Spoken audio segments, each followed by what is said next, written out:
Nicotine lozenge? Anybody? Nicotine lozenge? No, thanks. How long you been quit? 10 years. No shit. That's great. I don't know what the fuck. I mean, I haven't smoked a cigarette. Well, I've had a couple over the last 10 years, but sometimes I'll start smoking cigars. I get hooked on everything. And then I got to get off those because those are like sucking on an exhaust pipe and you know they can't be good for you. Yeah. At first you're sort of like, well, I'm not inhaling. Yeah, but I'm getting mouth cancer. Yeah, mouth cancer is way worse than lung cancer. It is, right? Yeah. And then someone turned me on to this Swedish shit, this snus, which is like chewing and you stick up here, but it's like, it's supposedly a lot more pure and it's better and there's no cancer in it. I'm like, this is great. But then after about a month of that where I'm basically eating this shit, I'm like, this can't be good. There's no way this can be good. And then I go back to the lozenges and the gum. I'm on more nicotine than I ever was smoking cigarettes. I don't know why I like it. Yeah, I've never found anything that works. I've been like, I don't know, a few weeks now, quit. You have? Yeah. Are you tweaked? Nah, I quit. We quit for a year. I smoked for like heavily for 20 something years, and we quit for a year. And we went to Costa Rica this year, and it was like $1.25 a pack. And so you can had smoke to. everywhere. Like, all right, fuck it, just this week. So it's been off and on all year. My guest in studio is this is an interesting convergence here. This is the mighty Doug Stanhope.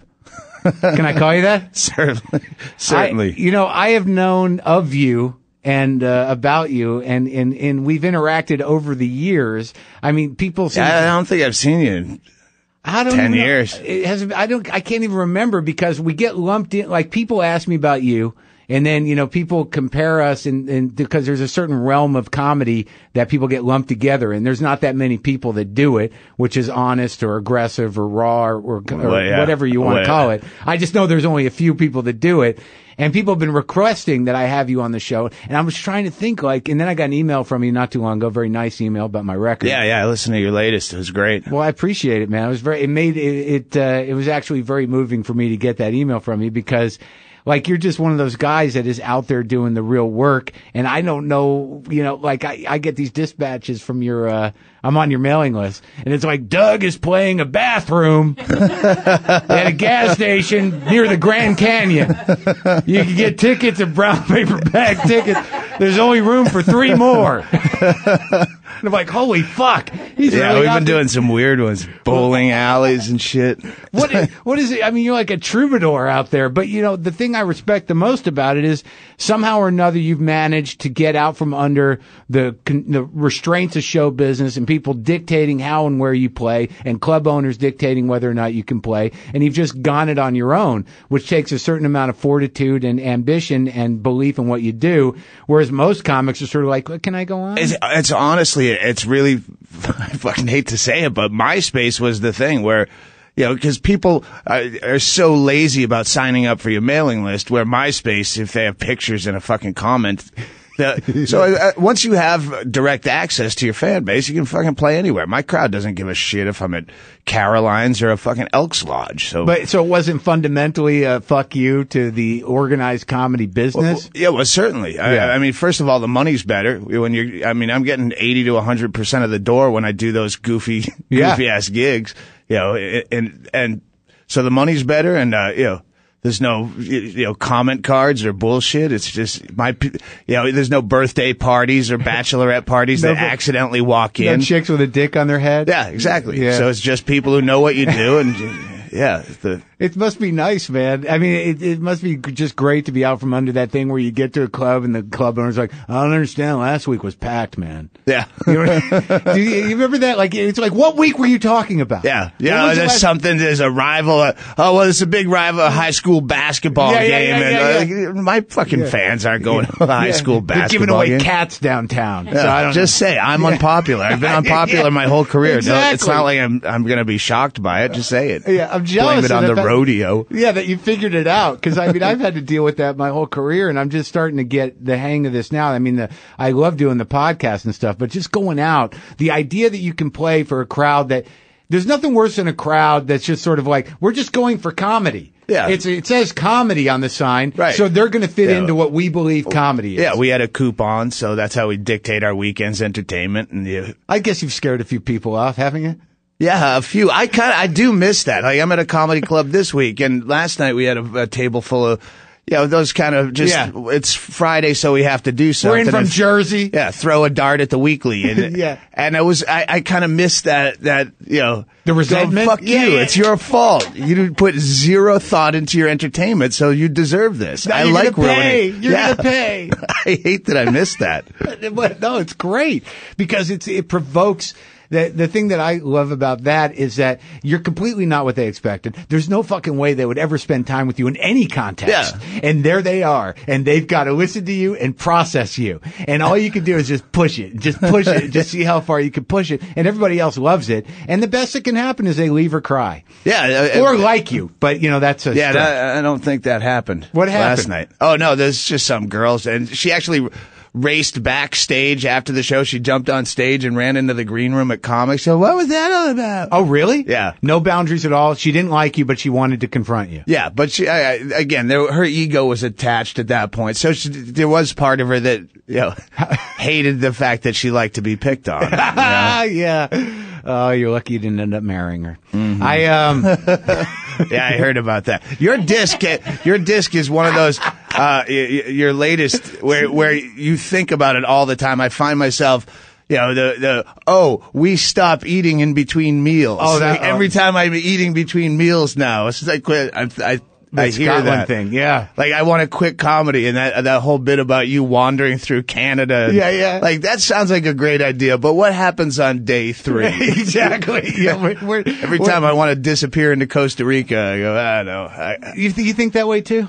Yeah, I do, but I know that I would be bored out of my tit. I'm such a slave to everything I hate. I've become every American that I make fun of. Well, that's the weird thing is that, like, I was thinking about that today because I'm moving and back to LA, and there was a time where I hated television. And when I was younger, like, I went through this period where I'd buy TVs at thrift stores just to throw them off buildings because it was, and now I have spent literally 3 weeks obsessing about, like, how the fuck am I going to get my big screen back to LA?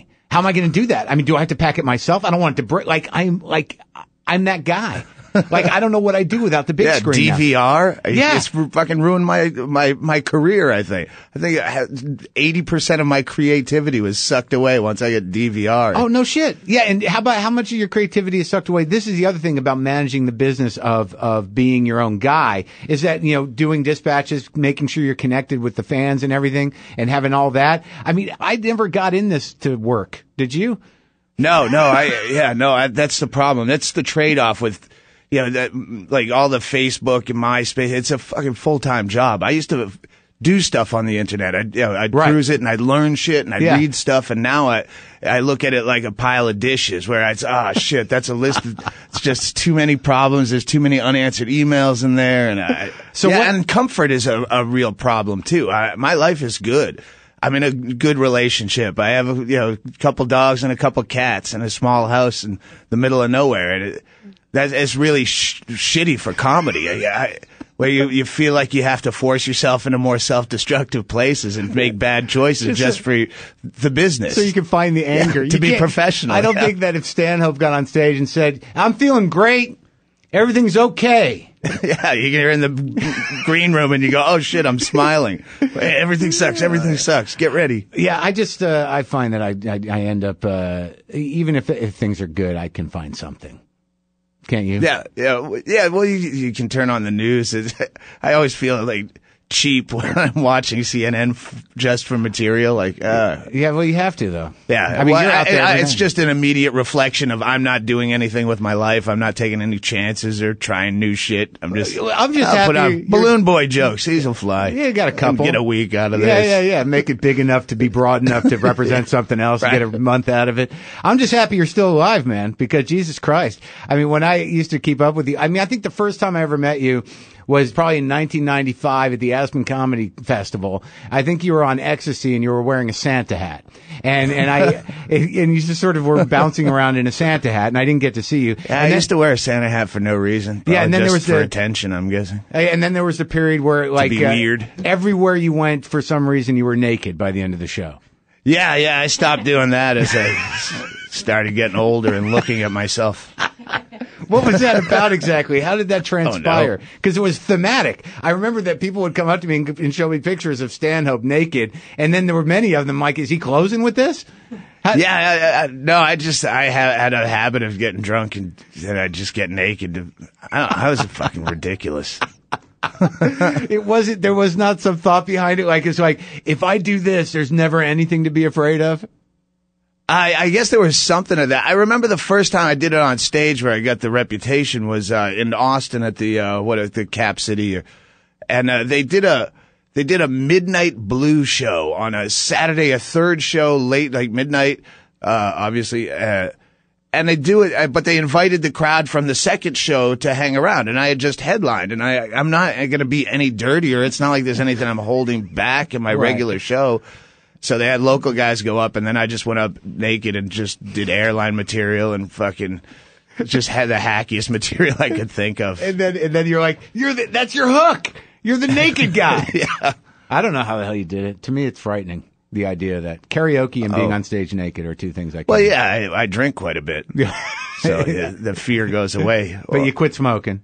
Quit smoking, yeah. And then getting I think fat. Didn't you also I haven't kept up specifically, but I know there were some highlights. Didn't you also get a vasectomy and then publish the photographs online? Yeah. It took a little video. Yeah. Yeah. Did that bring some fans around? Yeah. I don't know that I got any new clientele from it, but my balls, because I got a granulomas it's where I guess you continue to produce semen, but it leaks out, and my balls swelled up like just unbelievable sized balls. So I had to put some pictures out just to prove that I wasn't exaggerating. It was fucking freakish. That would have seemed the time to resurrect the naked thing. Is if you actually had sort of a freak show element. Yeah, no, I'm sure I pulled them out a few times. That was a few years ago. I don't remember exactly, but yeah, I had sorry. And no, dude, bring it. Now the other thing that I guess I want to talk about was that did you actually do you ran for president, kinda?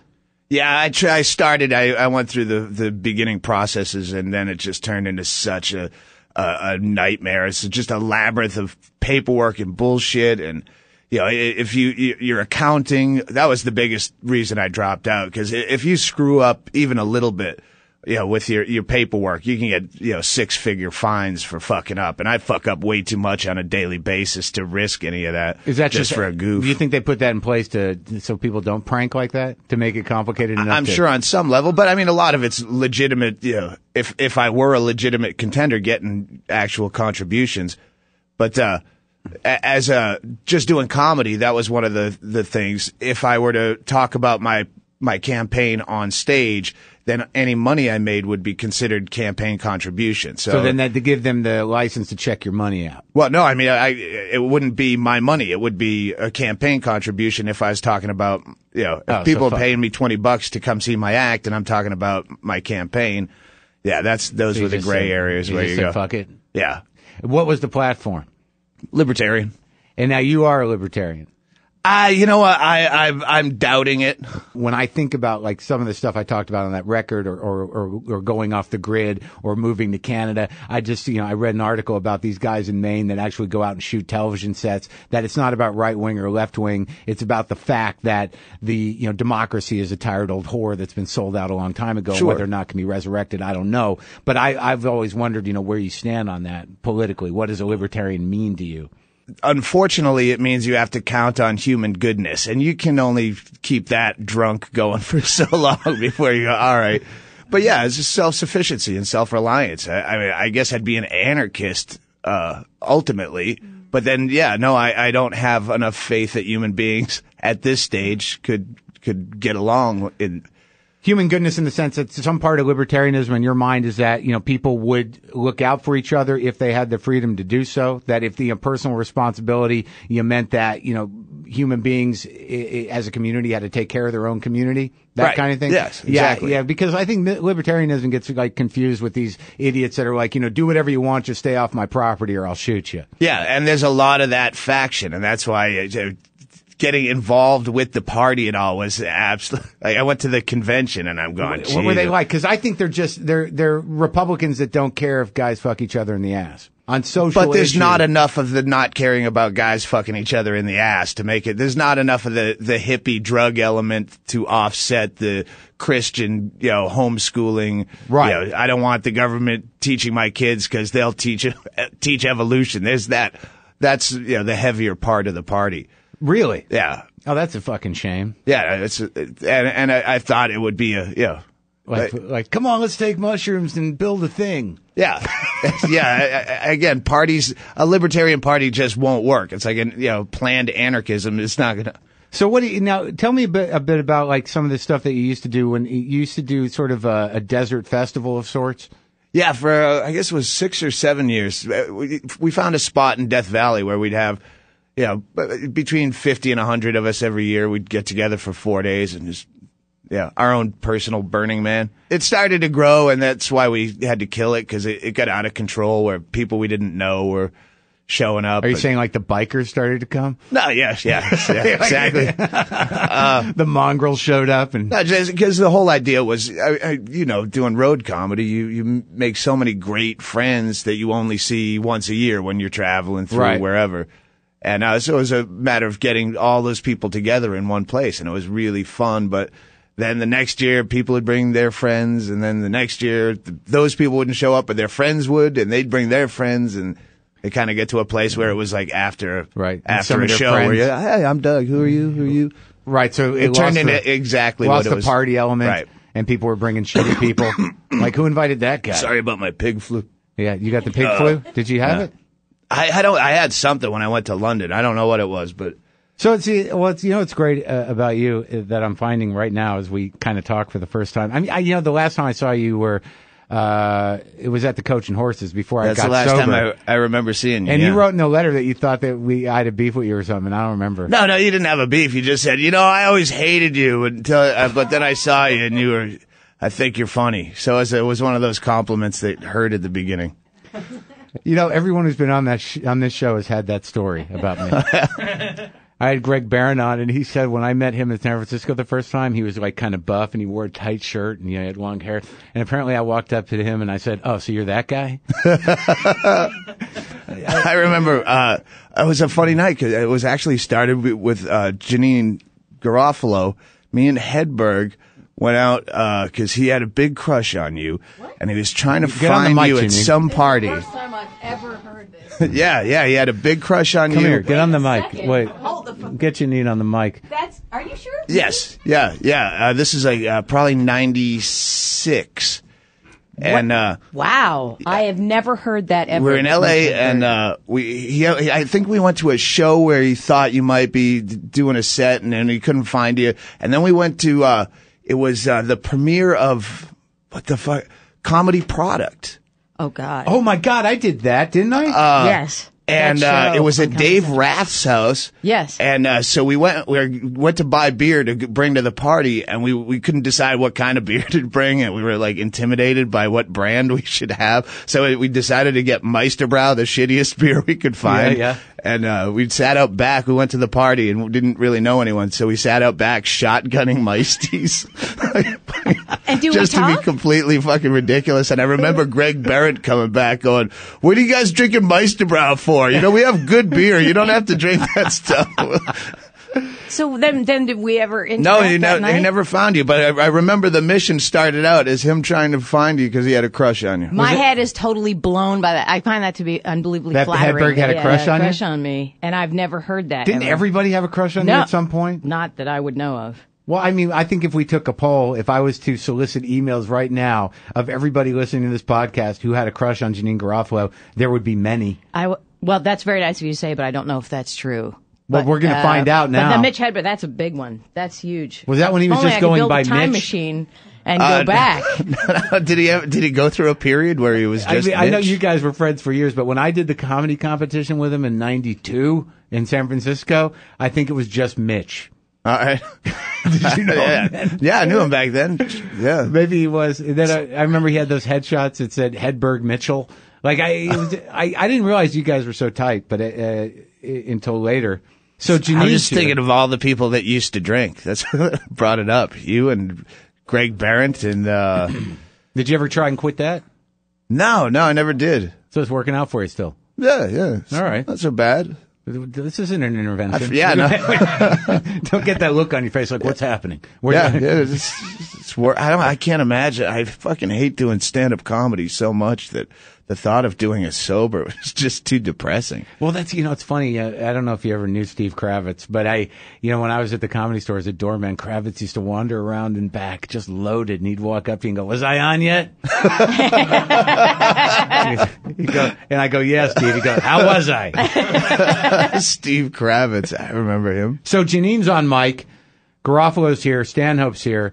So I think I wanted to have a conversation about, since we all come from the same pedigree of the stand-up, the type of stand-up we want to do, which is freedom of mind, revealing hypocrisy, and speaking the truth as we see it. That sounds incredibly... I don't want to put myself... You're giving me too much credit. I don't want to lump myself in. You guys are probably more that way than I am. Well, I'm just trying to get to the common seed. What I want to have a conversation about is what drove us into it. I mean, what drove you into it? I mean, who was your, I don't want to say, heroes or whatever, but there is a moment in someone who does stand-up comedy's life where they're like, fuck, I'm doing that. Oh, yeah. You know what? I remember the catalyst that got me to start was actually Andrew Dice Clay, because I was 23 and he was the biggest thing, and it was fucking hilarious to me.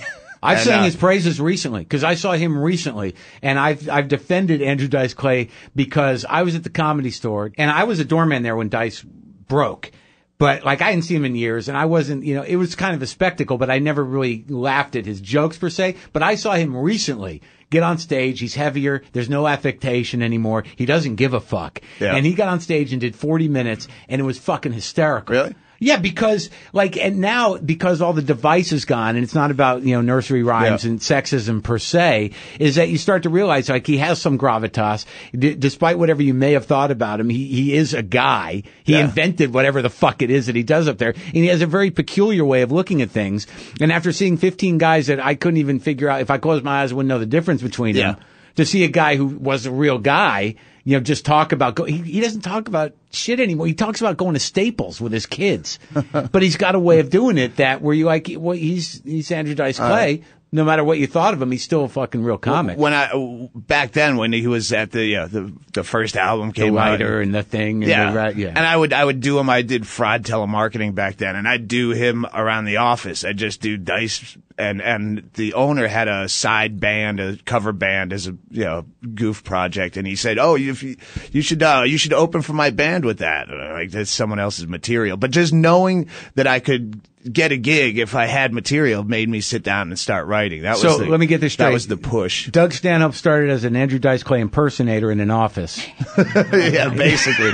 Yeah. I bet you that's a bit of information that hasn't been revealed.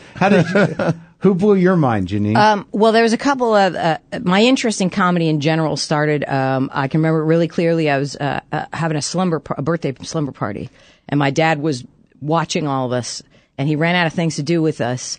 And he said, there's a Woody Allen movie on. It was called Take the Money and Run. Yeah. And he said, I'll make pizza and you girls watch this.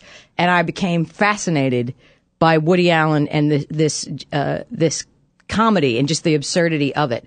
And then it developed a lifelong love of Woody Allen. And then, of course, he matured and changed in his comedy, and my taste sort of just mirrored whatever Woody Allen was doing. And then also SCTV was on when I was a kid, which I always thought was better than Saturday Night Live, but unsung. And so I was very, very always following that, what was going on at Second City. And then, so my idea was to write comedy for a sketch show or do something or work. I don't know what. And Letterman came on when I was in high school, and I thought, I'm going to go to work at the Letterman series. I want to be a writer and live in New York. And then by the time I was a junior in college, I thought, I think I'll just start doing stand-up. It'll be just a more immediate way in and something that I'll try to do, because I knew I didn't want to get a job like any other kind of regular job. It's the only thing that's ever held my interest ever long term in my life. I have not been interested ever in anything for more than a couple of years at a time, but comedy and stand up and sketch comedy has maintained the same level of interest in my mind for all those years. So now I couldn't do anything else, and not because I mean that in a very artistic way.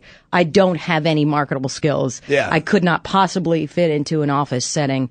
I'm quite stupid as a person. I don't know a lot of things. I mean, I'm intellectually curious. That's a plus, I guess. Sure. But I couldn't possibly pick up in an office. You put me in a job, even a temp job or something. It's terrifying.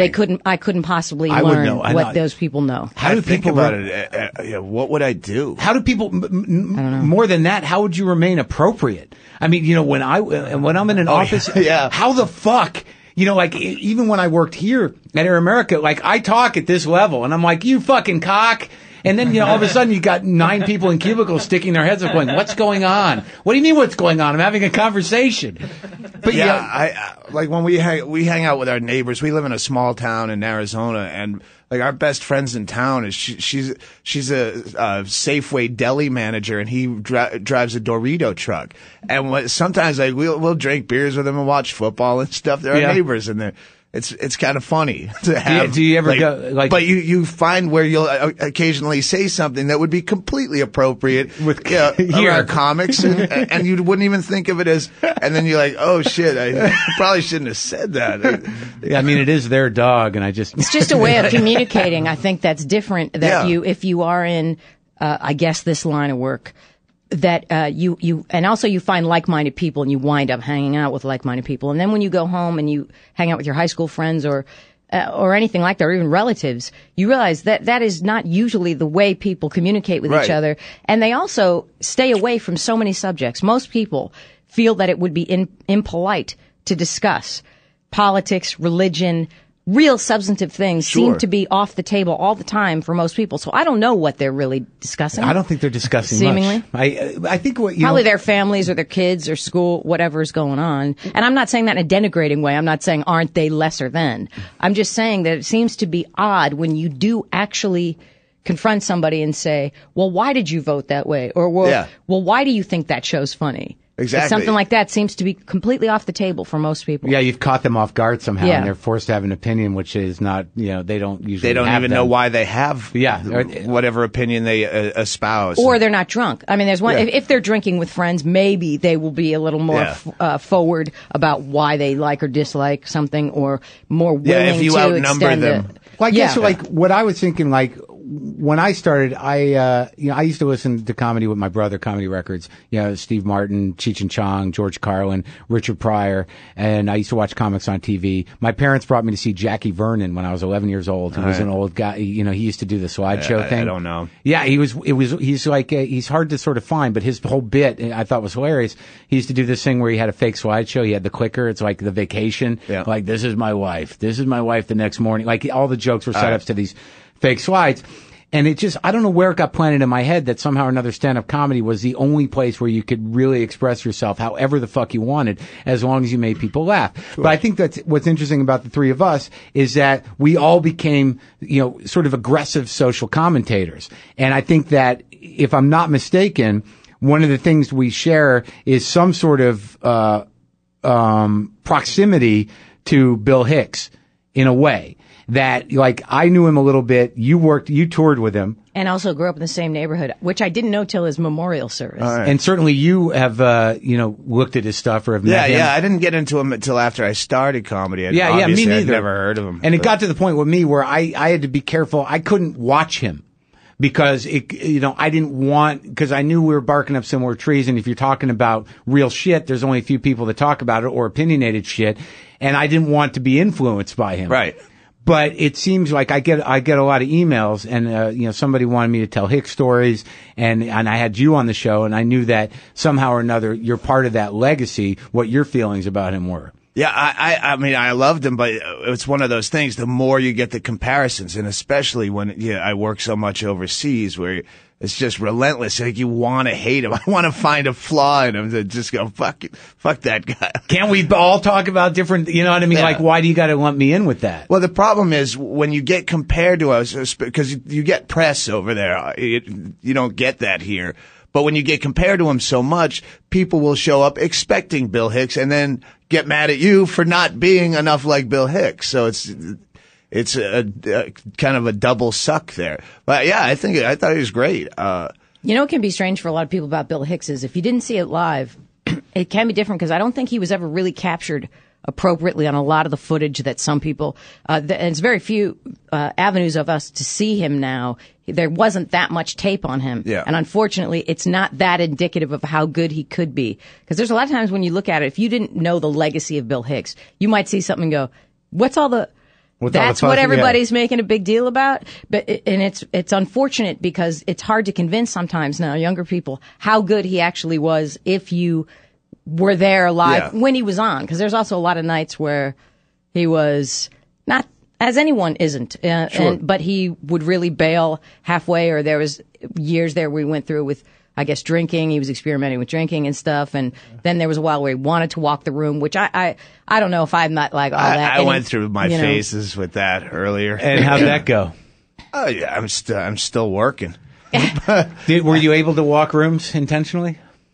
Yeah. Well, yeah, sure. If you go, you try hard enough. But yeah, I went through periods where, fuck this. I'm getting paid the same either way. That kind of mentality where, but yeah, it wore off. I've always been like, I pulled back from that, from being that aggressive on principle, only in the sense that I started to realize with me, I just wanted to see how far I could push people and still bring them back, not necessarily push them all the way out. Yeah. But if I did push them all the way out, then you try to negotiate with them and try to, just change their belief system, which won't change. And then you put yourself in the position to where they're going to condescend to you afterwards anyways, where you could sit there and fucking be Satan in their face all you want, but they'll come up to you afterwards and go, I'm sorry for your trouble. I'm like, how the fuck dare you condescend to me after that?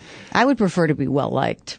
Well, I think I would too. Prefer to be well liked. When people do leave on my stand-up, believe me, that is not something I wanted, and I will think about it because there is a lot of people over the years who their dislike towards me has been particularly vitriolic. So what is that really about? Is there an element of misogyny, or is that too easy? You know, I mean, I have no idea if it's gender related, but they seem to get madder at politically speaking. Margaret Cho, Wanda Sykes, and I seem to take it on the chin a little more than male counterparts who say the same things, if not worse. Or even if you're going to say in the entertainment business, Viggo Mortensen, Tim Robinson, Sean Penn.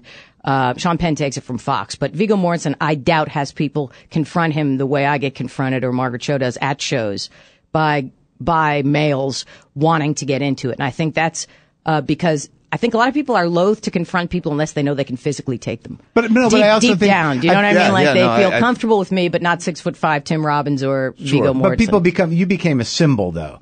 I mean, there are plenty of people out there that have no fucking idea what you even say or do. Mm-hmm. You just become this symbol of lefty Hollywood to some people. They have no idea about who you are. So you take a hit for something that's completely out of your control. But that's what is that thing they loathe? You know what I mean? Because like I said, some of the letters You're an intelligent woman. No, I don't know. I don't think that's it. I'm not particularly smart. We established that earlier. I'm not being self-deprecating. That's just the truth. I can't do math at all. I can't either. That doesn't mean you're not smart. I can't follow simple directions, and I get lost in the car all the time. Having said that, those people would not say that the people they quote unquote loathe are intelligent. I really don't think they think that, and I don't know what it is. There's something much more visceral or much more. Well, let's get to specifics about being offensive. Now, what is it like? For you. Doug, in your history on stage, what was taken the most offensively? What offended people the most? It's always strange. It seems like overall people seem to get offended at the thing you would. The most innocuous thing you do. I'm doing fucking fist fuck jokes and abortion and Jesus, and then you, as an aside, mention diabetes, and someone's like, "It's not funny. If you've ever had to deal with juvenile diabetes," like, Jesus, that wasn't even like a punch. I just exactly, it just dribbled out of the corner of my mouth as I was segueing to something else after that I was afraid would be offensive. Jesus, raping the Pope. I was in Scotland, and I was just it was the Fringe Festival. And I was just hosting a show. It was a late night show that I was just hosting, and I said something about ecstasy, and a girl fucking just came apart and screaming that it's not funny. Her sister had died taking ecstasy, and I was drunk with absolutely, I don't care how, and I'm like, fuck you, your sister didn't die from ecstasy. If anything, it was bad ecstasy, cause you don't die from pure MDMA unless she was an idiot that danced all night in a tracksuit without drinking water and her kidneys blew out. But don't blame a decent drug cause your sister has a shitty dealer or something. And did that offend her, or how'd that go over? Did that solve everything? She runs out, crying, and so I introduced the next act. I introduced the next comic, and it's Scott Capurro. Yeah. Flamingly gay American comic. He goes up on stage, and I went into the back alley to smoke cigarettes, and evidently she went to the upstairs bar and got two of her big rugby thug friends and said, the American comedian's making fun of my dead sister. So they came down, jumped up on either side of stage, thinking Scott Capurro, American comedians on stage. Oh, no. One of the kids working there ran out the back. They go, you got to get on there. There's two guys down there. They're trying to kick your ass, but they think Scott Capurro's you. I guess it took them like 15 minutes, and there were only two women for bouncers to try to get these thugs out of there. Well, what the fuck happened? Scott Capurro's quick on his feet. That's more about that girl. Made some good funny out of it, but that girl just obviously wanted to make an issue. First of all, you obviously weren't making any references to her sister. Right. Secondly, what a niche thing. And like for her, so she's fine with every other thing you said. But that's because then all of a sudden she wants to get involved. That's just more about her but needing to be seen and heard. I don't know if that's necessarily true, because what happens is that when you have a relationship, when you're on stage, if you're good and you're honest, sometimes the wall between, stage and them, you're talking directly to them. Right. So if it's loaded emotionally, like the one thing that had happened, I was doing a show at fucking Largo. Did I talk about this on the podcast where I got attacked?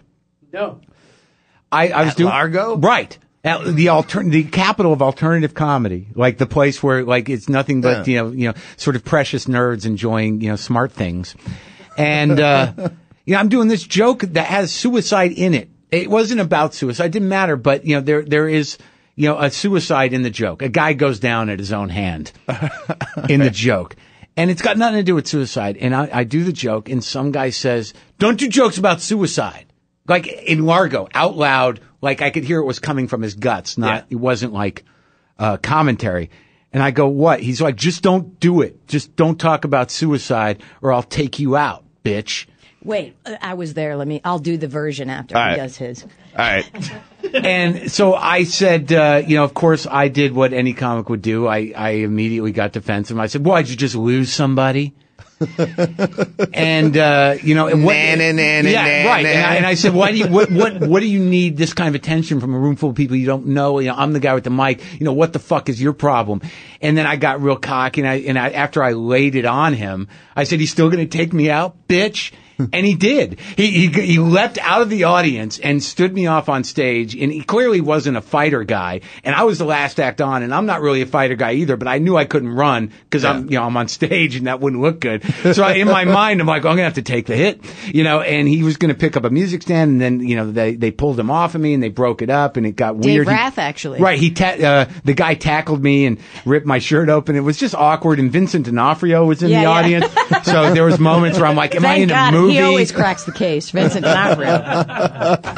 And then, it turns out, it got weird, and just a room full of people dispelled, and everyone's out in the street, and I go outside, and Rath is like, just stay out of his face. The guy left, and then he comes back around in a car. He gets out of his car, and people are like, no, just fucking chill. And I'm like, no, there's enough of you around to watch my back. Let him out of the car. I'll have an audience with him.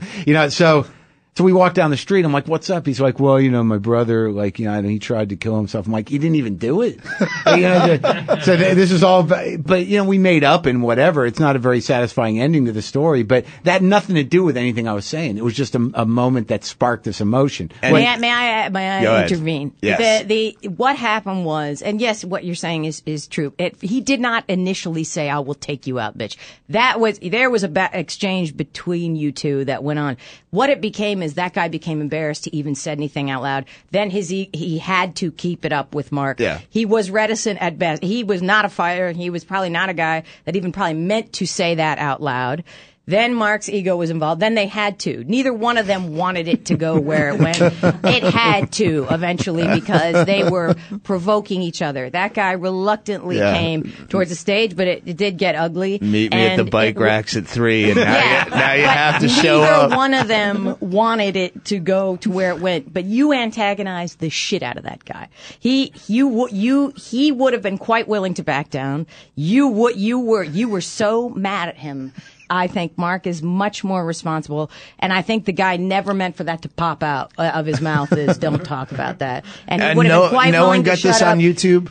No, this is before the days of that. Oh, yeah. But he would have been quiet, but Mark was so at him and at him. You were picking at him. That's the fun, right, Doug? I mean, I guess some people don't understand what fun is anymore on stage. In fact, you probably said first the take you out or something, or I think that's you not first my said, lingo. No, something like, "Are you going to take me out?" You mocked him. Like neither one of you was in. It was both two guys that's not in their lingo. Thanks for reminding me what I used to love about doing stand-up. That is exactly it. That's what you're talking about. The thing you lose when you only play to your people is the possibility of that happening. Well, that's why I was surprised when you say you get a lot of guys yelling shit at you. Oh no. This. It's not a lot. It's definitely politically related, and it is definitely like that astroturfed stuff. Like there'll be right-wing bloggers who will tell other right-wingers where I am, and they will say, go and harangue her. And it'll be just one or two dorks, but it will be... To actually go out of their way to go to your show and pay money to... Yes. No, a lot of times, well, some will pay money, but a lot of times they will wait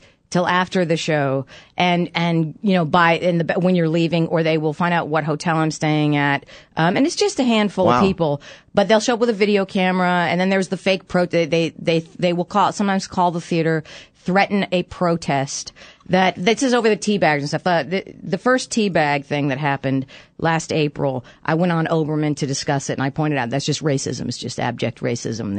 These 9/12ers, these tea baggers, these patriot movements. The one thing they all have in common is they can't stand a black guy first and foremost in the White House.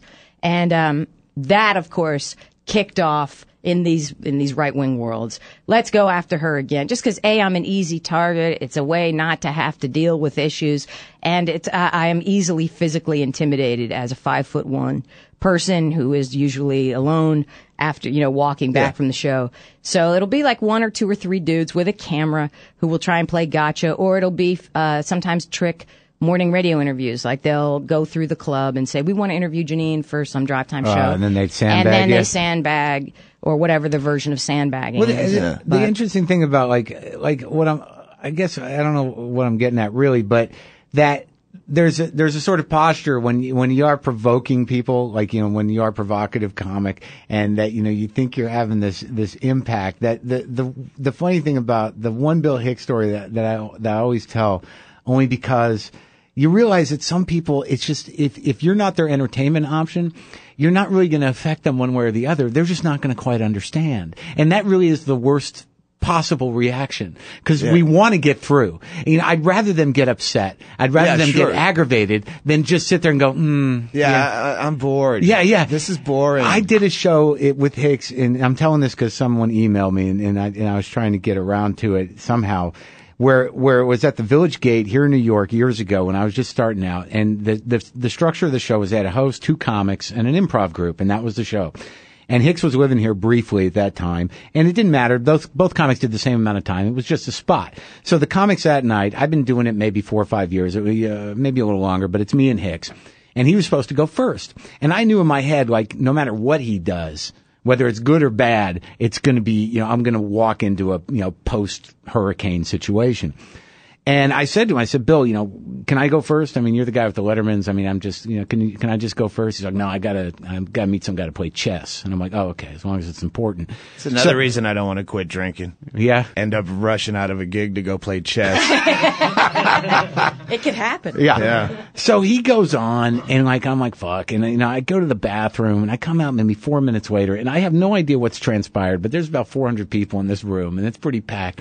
He's crouched at the edge of the stage, screaming at a woman in the front row, I'm a fucking poet. I'm a fucking poet. Just fucking furious. And there's a silence in the room, and this woman goes, well, tell us a poem.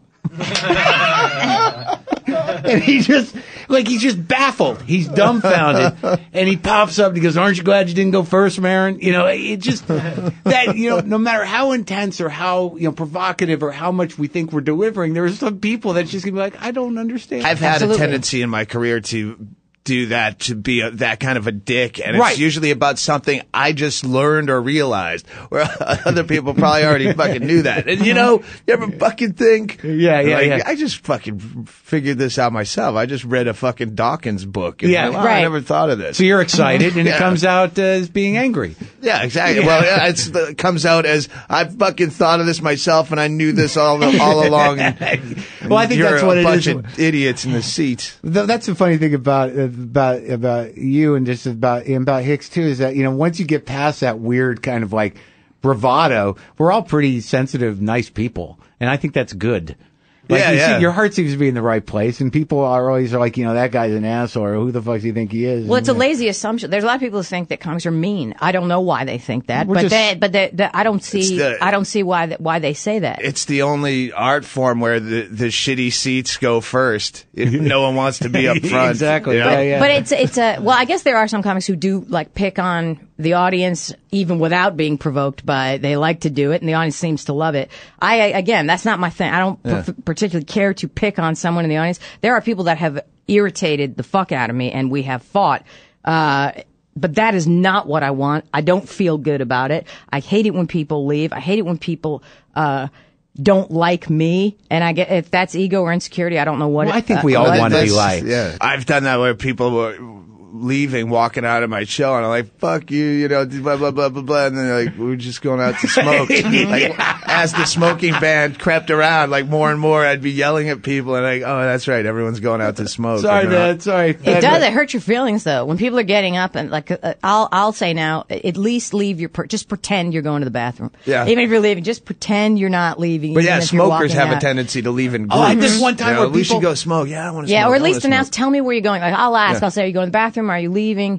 What is it? 'Cause Yeah, it hurts yeah, my yeah. feelings.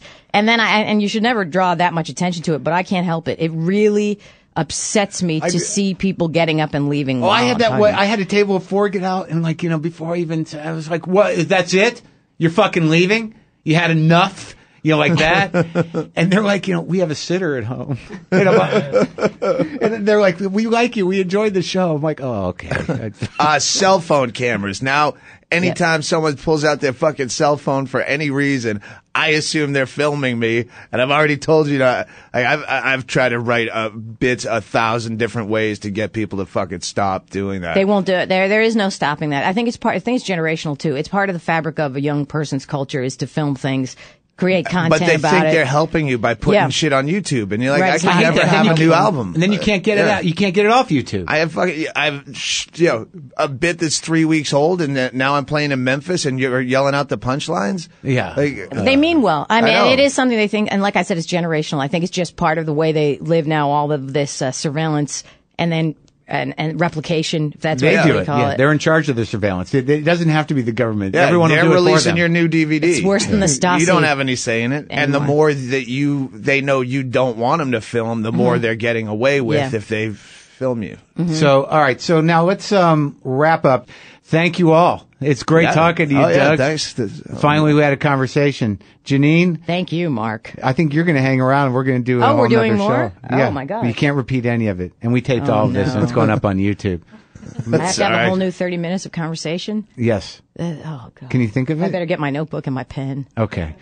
All right. So that's that. Is that a good closer? That's good. Sounds good. You feel good, Doug? Yeah, I feel great. Okay. Everyone's good here, Brendan. I think we can end this.